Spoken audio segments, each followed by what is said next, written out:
Ჩვენიმყოფებით ციხესთან, რომელიც თამარის ეპოქას ეკუთვნის. მე-12 საუკუნეში აგებული შენობა უნიკალური არქიტექტურით გამოირჩევა. აქ მსოფლიოს უამრავი ქვეყნიდან ყოველწლიურად ბევრი ტურისტი ჩამოდის. საუკუნეების წინ აგები ციხე სოფლის ისტორიის ნაწილია.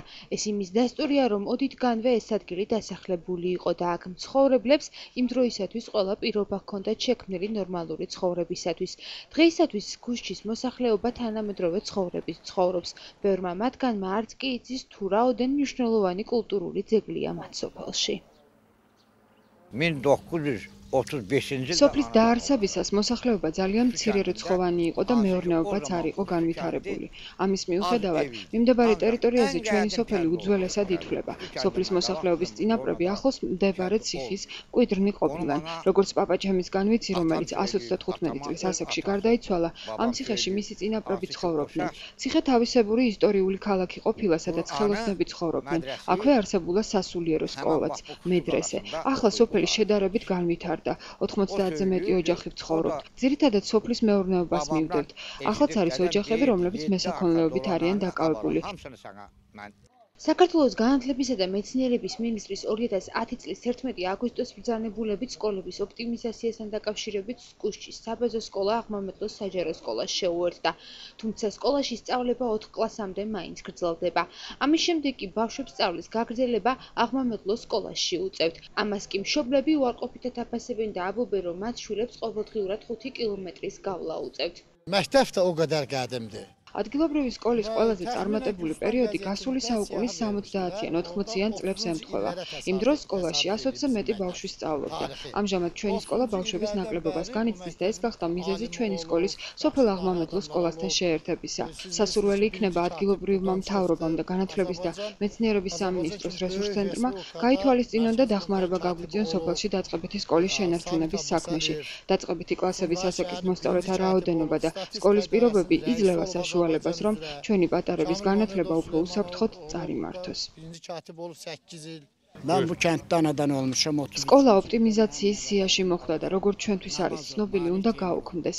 ამას ერთი უარყოფითი მხარე აქვს. წარმოიდგინეთ 5-6 წლის ასაკის დაწყებითი კლასების მოსწავლეების მეზობელი სოფლის სკოლაში სიარული როგორი იქნება. გზის პრობლემაც გვაქვს. მეზობელ სახელმწიფოსთან დამაკავშირებელი საგზაო მაგისტრალი ჩვენ სოფელზე გადის. ეს გარკვეულ საფრთხეებსაც მოიცავს. მე როგორც შვილიშვილის პატრონი ძალიან შეშფოთებული ვარ სკოლის გაუქმების გამო. სოფლის ყველა მკვიდრი თხოვს რაიონის ხელმძღვანელობას და იმ ადამიანებს, ვისაც ეს ეხება, გაითვალისწინონ ჩვენი სურვილი. სოფელში ამბობენ, რომ სარწყავეწყლის პრობლემა მუდმივად აწუხებთ. მორწყვის სეზონის დაწყებისას კი მდგომარეობა უფრო მწვავდება. Bizim bu sumuz როგორც ხედავთ, ახლა არხში წყალი მიედინება, მაგრამ ნუ იფიქრებთ, რომ სოფელს სარწყავი წყალი აქვს. ეს ნაკადი გადაუდებელმა წვიმებმა გამოიწვია, მაგრამ დადგება სარწყავი სეზონი და არხში წყალი გაშრება. ზუსტად მაშინ დაიწყება გლეხის ტანჯვა. დიდი ხნის შრომა და წვალება ფუჭი აღმოჩნდება და უწყლოდ მოსავალი განადგურდება. ძირითადად ჩვენს მიწაზე კიტრი, პომიდორი, კარტოფილი და სხვა ბოსტნეული კულტურები მოყვავს. ნატიკ ფაშაევი ერთ-ერთი მათგანია, ვისაც ხელოვნურ სათბურში კიტრი და პომიდორი ყოველწლიურად გამოყავს. ამბობს, რომ ეს მისი შემოსავლის ერთადერთი წყაროა. წლევანდელი მოსავლით კმაყოფილია და ერთ კვირაში აღებული ბოსტნეულის რეალიზაციას დაიწყებს. მე თებერვლის თვიდამტრიალებამ სათბურში ყველაფერი ჩემი ხელით გავმართე. ამ კიტრის მოსაყვანად რამდენიმე კუბური მეტრის შეშა მაქვს დახარჯული. როგორც ხედავთ, ჩვენი ოჯახის მატერიალური მდგომარეობის ბედი აქ წყდება, რადგან მოსავალზე ვართ დამოკიდებული.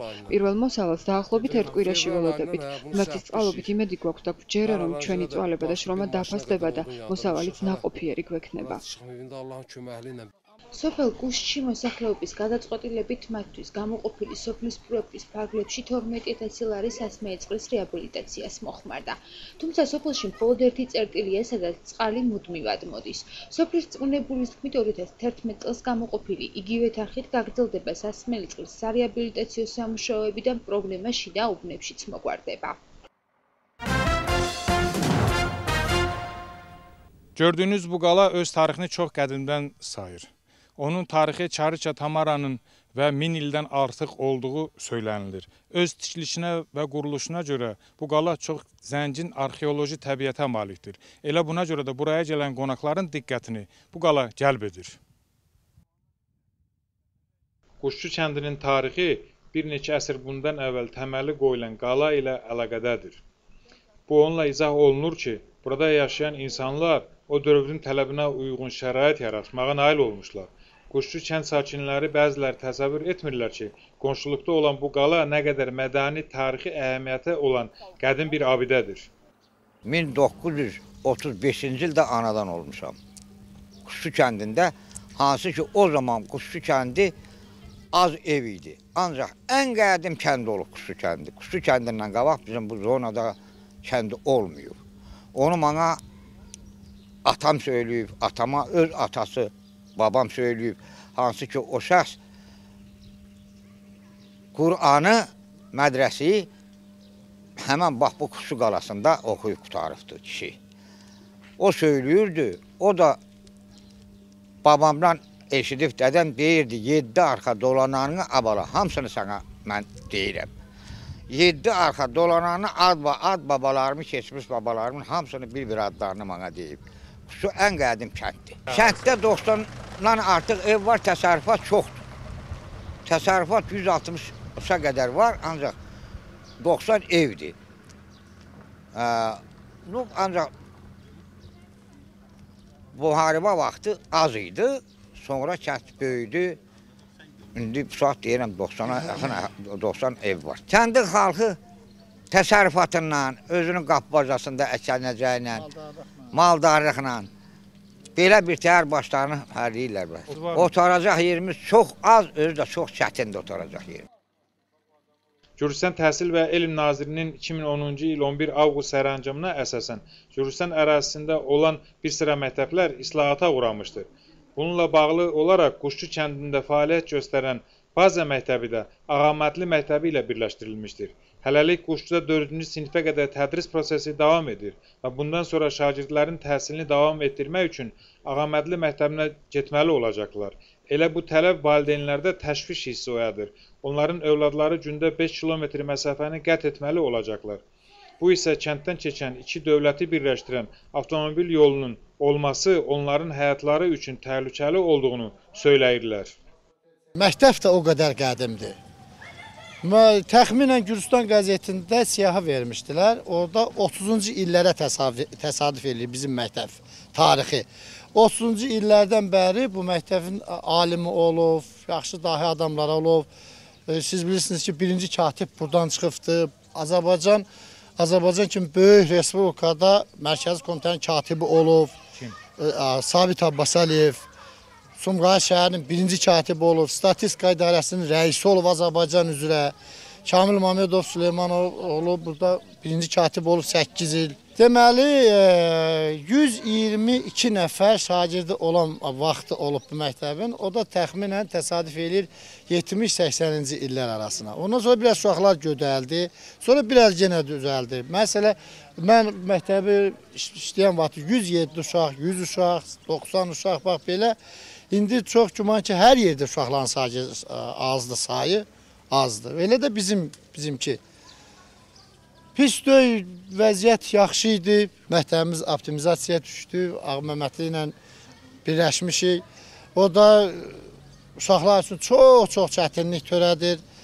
Kəndimiz mərkəzi trasının üstündə yerləşir. Azərbaycan, bilirsiniz ki, Azərbaycanla Gürcüstanı birləşdirən trasdır. Bugün sabah yollar təmir olunacaqdır, ondan sonra uşaqların gediş-gəlişi tamamilə mümkün olmayacaq.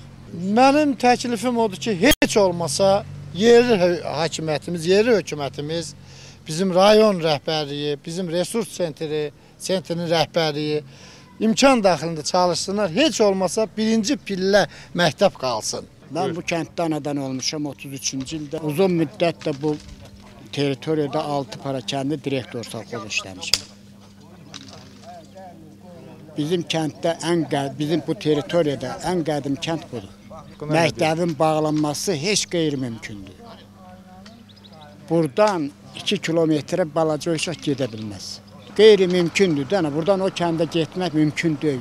Böyünsə vaxtda bu asfalt ki salınacaqdır, təhlükəli olur yol. Yola uşağı buraxmaq olmaz.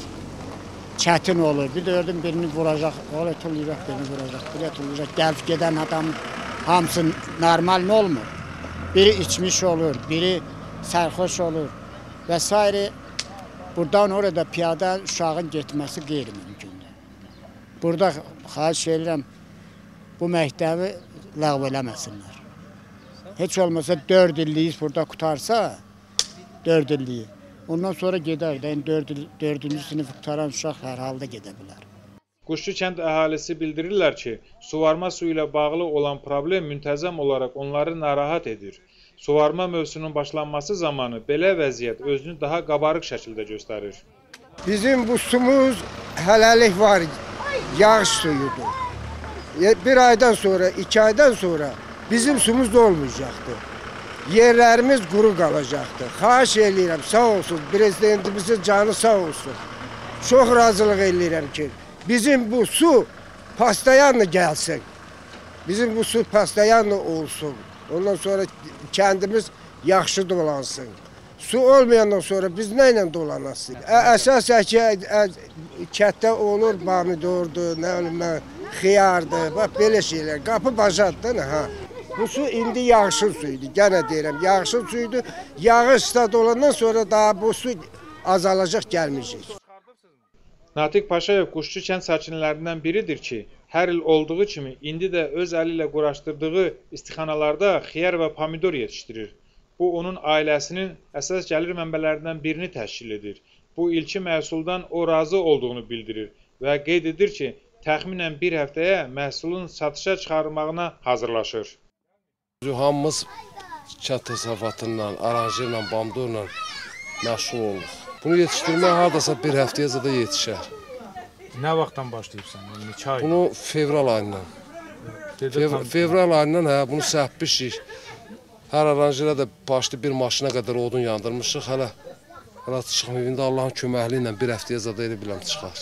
Gəliri budur. Buna da bir şey oldu, bizim də elə baxıb baxacağımız budur. 2010-cu ildə Quşçu kənd əhalisinin qərarına əsasən kəndə ayrılan 12.000 lari kəndin içməli suya olan tələbinin ödənilməsinə xərclənmişdir. Lakin ərazi vahidliyinin müvəkkilinin bildirdiyi kimi, bununla kəndin içməli suya olan tələbi tam həll olmamışdır. Elə buna görə də 2011-ci ildə kəndin inkişaf layihəsinə görə ayrılan vəsait kəndin ayrı-ayrı məhəllələrində içməli su borularının çəkilməsinə xərcləməyi nəzərdə tutulur.